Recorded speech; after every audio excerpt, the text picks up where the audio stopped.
My name is Chris Hughes, and this is the American Business Show. We join business owners to take a close look at what made their businesses prosper and what to look out for in the marketplace today.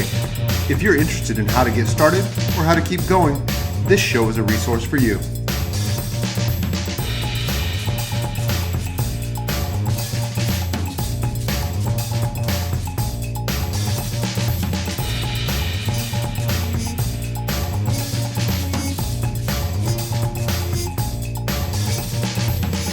In this episode, we visit with Susan Rigg, the founder of Whey Creamery, an award-winning creamery that focuses on artisanal cheeses.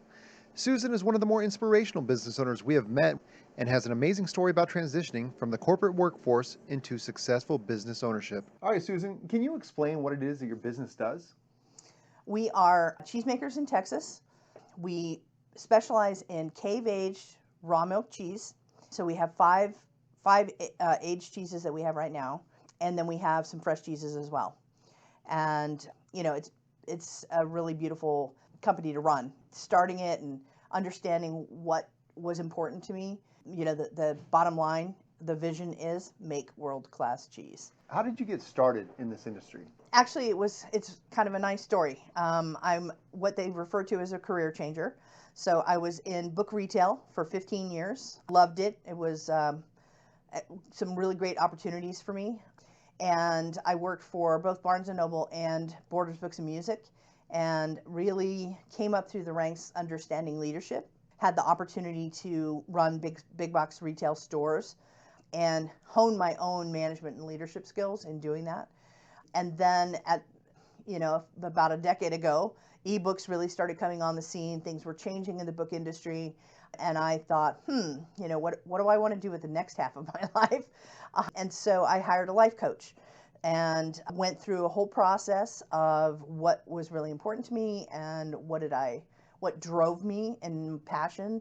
And food kept coming up over and over in lots of exercises I did. So I did what's referred to as a boot camp, which is where you actually go to the Culinary Institute and spend a week there. You're wearing whites, you're in the kitchen, you're with chefs.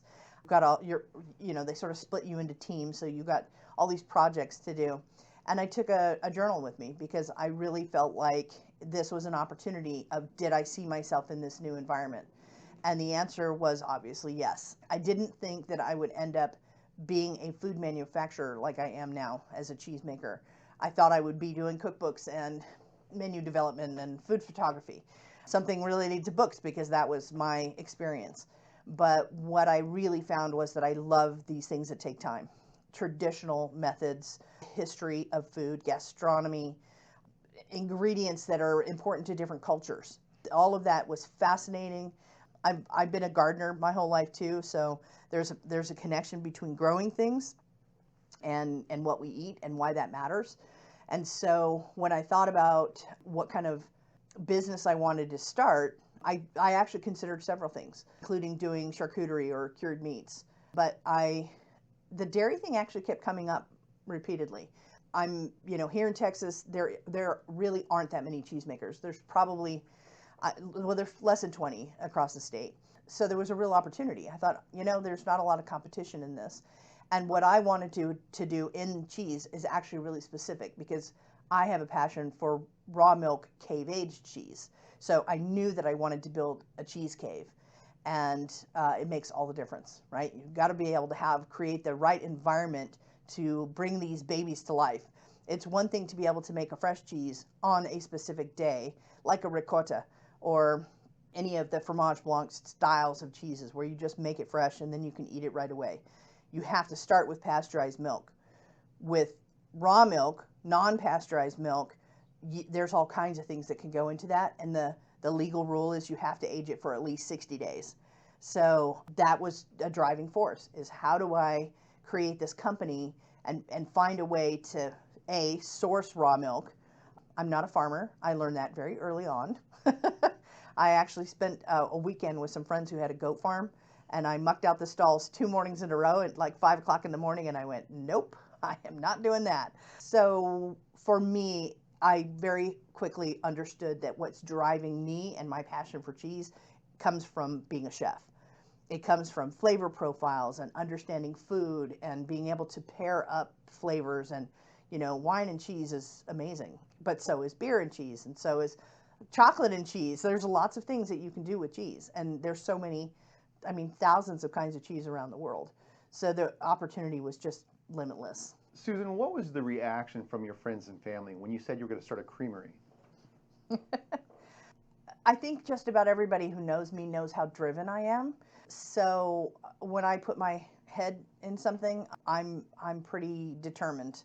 I feel like I really did it the right way. Like I spent time with other people who did did cheese making on some level and really thought about it ahead of time. Like, what was this going to look like? Did I want to own a farm? Did I want to take care of the animals, or was I really driven by the cheese? And I think for me, there's a saying about entrepreneurs, that entrepreneurs jump off the cliff and build the airplane on the way down, right? And so that was for me this concept of I wanted to run something that was mine, that was, I suppose, that I could put my own stamp on, but it wasn't really about me per se. It literally was about creating something that had never existed before. Okay, well, let me ask you that. Let me get you to expound upon that, because as you're talking here, the question I have is, what differentiators did you know that you had or your idea had that would make this actually work as you're falling from the cliff? Yeah. Because I think a lot of people would do that and they would just fall all the way to the ground and they would die. So, but it's not. You must have known that you had something different going on. What was different? I think probably the number one thing is I actually have a lot of confidence in my ability to be a problem solver. And it doesn't mean that I have all the answers. It means that I know how to go to certain resources, right? So, when people ask me that, like, how did you do this? It wasn't, I embarked on the journey, and it was like, I've used this analogy before. It was like going down a hallway that had 300 doors, and I kept opening a door. Is that what I want to do? Is this what I want to do? No, I don't want to do this. I don't want to do that. And then you sort of find your way. And the answer that I got was I never got to the word no, right? Could I be a cheesemaker? Can I start this company?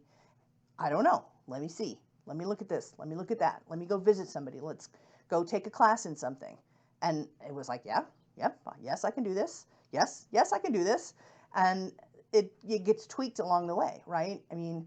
I don't think that business owners can be successful if they try to choose a specific endpoint and just go for the endpoint, because it isn't about that. It's about this journey. It's start somewhere. Yes, you have a general idea of where that endpoint is, but it's all about being able to make the adjustments as you go. Why do your customers choose you over your competitors? We're actually making some really unique products.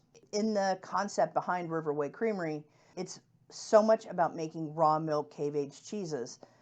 There really weren't very many people, maybe one or two people in the whole state of Texas, or a handful. So the opportunity was here to do something really unique.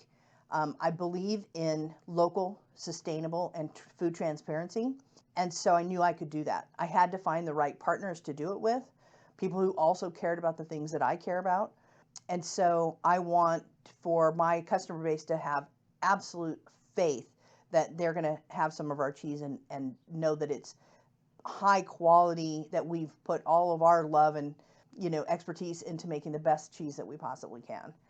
So Susan, why are your customers going to enjoy your cheese over just like maybe a regular cheese you might get at a grocery store? Yeah, typically speaking, the cheeses that you're going to get in a supermarket environment are block cheeses. They are made in huge production facilities, hundreds of thousands to 1 million gallons of milk at a time. And literally, those cheeses are not touched by human hands from start to finish. The milk gets pumped in off of a tanker truck, and then it gets separated between, the skim milk and the cream. They, put it back in scientifically decided amounts to make whatever cheese is on the list to be made that particular day. And then what comes out the other end are these gigantic, 40 or 80 pound blocks of cheese, and they get thrown into a cold storage wrapped in plastic wrap until they get to a certain point, and then they cut them up into little bricks and package them again. Our cheeses are nothing like that. We are small batch, handmade. We literally go directly to the farm. We transport our own milk. So we're making a farm trip twice a week. And then we make the cheeses, we age the cheeses, we hand cut the cheeses. We have a whole feedback loop of quality control. So we have what's referred to as sensory evaluation, where as each batch comes to being mature and we're ready to harvest it, we literally are taking them and comparing, making notes. What is better or worse about this particular batch compared to the one before it? And then that information goes back to my production team so they can make really small incremental changes so that we end up with the highest quality cheese we possibly can make. What difficulties did you encounter along the way? You know, there have been a couple of really pretty big ones. I've read some things that talk about there are certain things that can put a company out of business, you know, in the first few years. And we came up with a couple of them. One of them was we had, through no fault of our own, we lost a milk van. It was on the highway, got a flat tire, was pulled over off to the side, you know, getting the AAA guy to come and change the tire, and an 18-wheeler misjudged that and absolutely totaled the van, full of 200 gallons of milk, made a huge mess. I had to immediately source a new refrigerated van because we didn't have any way to get the ingredient, that our main ingredient. And so we had to turn around on the fly. And we did it. And it actually, the positivity that came out of that was this understanding that, you know what, you can problem solve it. You can go to your resources. And for me, it was, I have a guy at the Ford dealer who does our van, and went to him and said, I need a van and I need it in the next 48 hours because we have to get a refrigeration unit put in it. And he was fantastic. It is about the relationships that you have with other people that help you when those situations happen. And obviously the whole COVID situation, there are many people that I know, friends of mine, who have lost their business over it. In some ways, I'm super grateful that I make an aged product because it meant that I could sort of slow down the production stream. We cut it back to only making cheese 2 days a week, and we just aged the cheeses out. So I was not in a situation where I was losing expired product. And that piece for me, that concept about being able to problem solve things, that was a part of it. I had a system in place.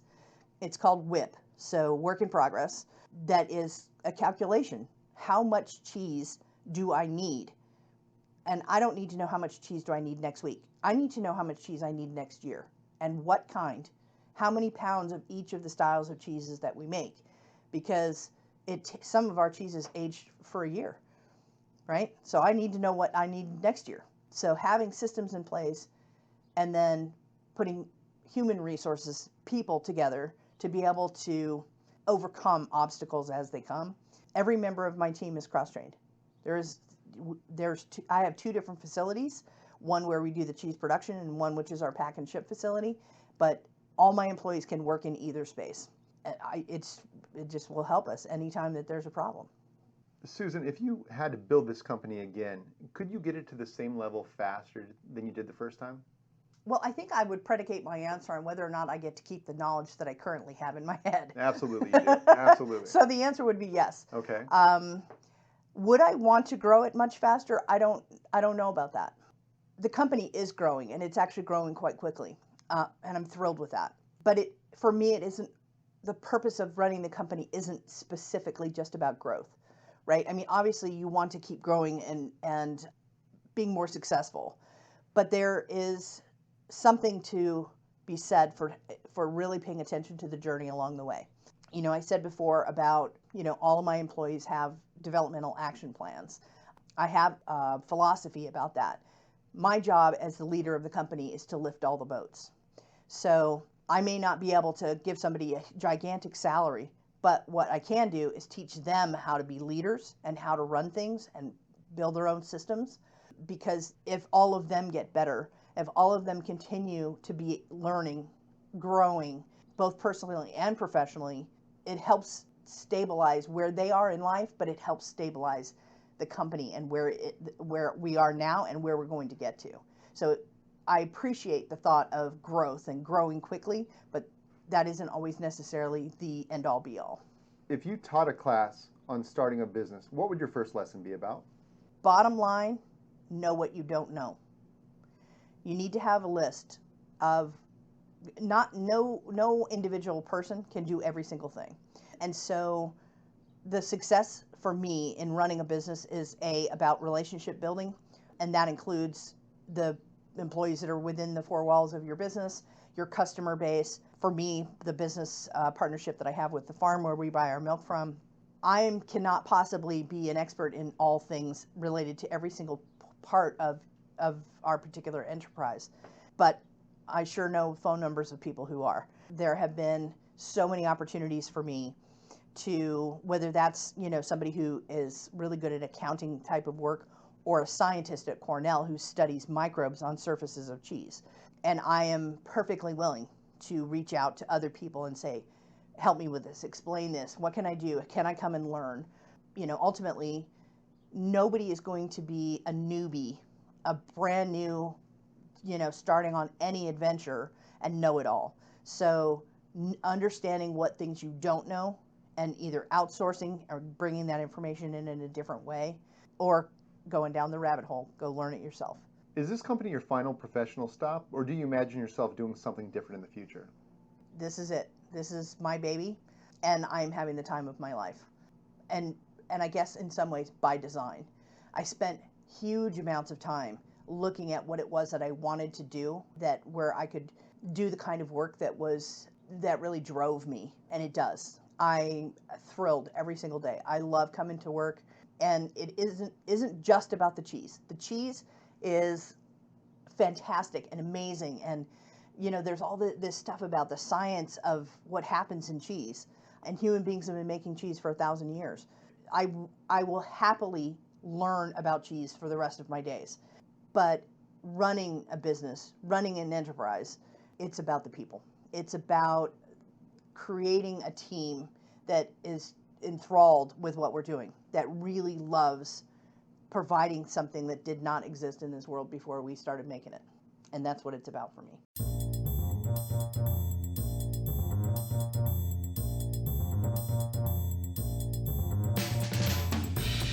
There's a lot of lessons to learn from Susan's journey. What struck me the most is the courage she had to make a move mid-career. Leaving one corporate job, most would say that the safest thing to do would be to land another corporate job. Susan went a different route. She spent time exploring options, working with a career coach, and she made a decision that got her into a career that she really wanted. It wasn't just a blind leap of faith. She did the work on the front end. She took culinary classes, explored options, and did the research. And what happened is that she found a path that paired her passion with a need in the market, and because of that, she's been successful in her endeavor. The second biggest lesson we can learn from Susan's journey is that people are a resource. Every step along the way, Susan cared about people. She learned from people, and she benefited from people. Too often in business ownership, we only think about people as a labor cost, as a necessary evil. Learn from Susan. Care about people. The people you work with and the people that work for you, they will be what lift you up to success.